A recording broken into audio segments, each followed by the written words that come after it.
Do you really need an attorney to probate an estate here in California?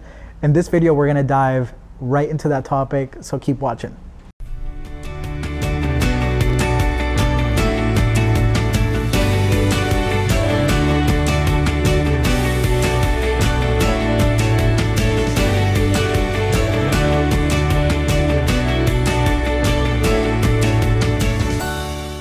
Hey everyone, this is Josh V, Probate Realtor here in Los Angeles. Thanks for watching another episode. And the question for this episode is, do you really need an attorney to probate an estate here in California?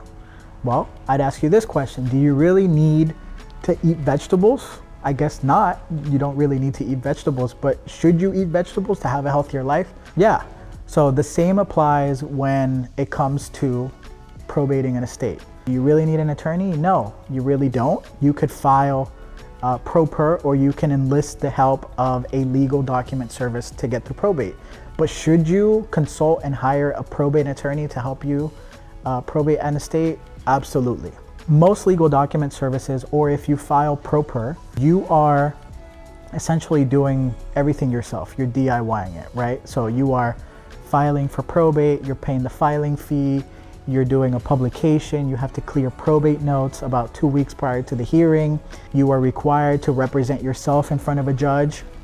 And all of these things you're gonna have to go through essentially on your own.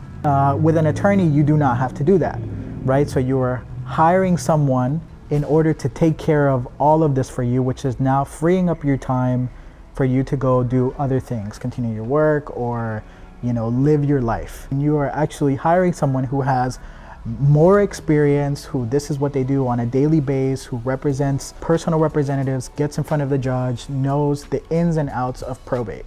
You don't have to hire an attorney. Of course, you can go through probate yourself by doing it yourself, filling everything out, or enlisting a company to do it for you. And it's very possible that that might take you, 6 to 12 months longer than if you had hired an attorney. My recommendation is definitely hire an attorney and have that consultation and ask about their credentials and their experience. Make sure that they are a licensed attorney, right? That they haven't been suspended, that they've been active for a while, that they have experience in probate trusts and estate administration. And the biggest thing is that you feel comfortable, right? The decisions that we make oftentimes are emotional decisions based on how we feel about a person. And so make sure that you feel comfortable with that person, that you feel like you can trust them, that they will represent you in the best way possible. So that is the biggest advice that I would give. Of course, if you have any questions or concerns or doubts, please do not hesitate to contact me anytime. I'd be happy to help.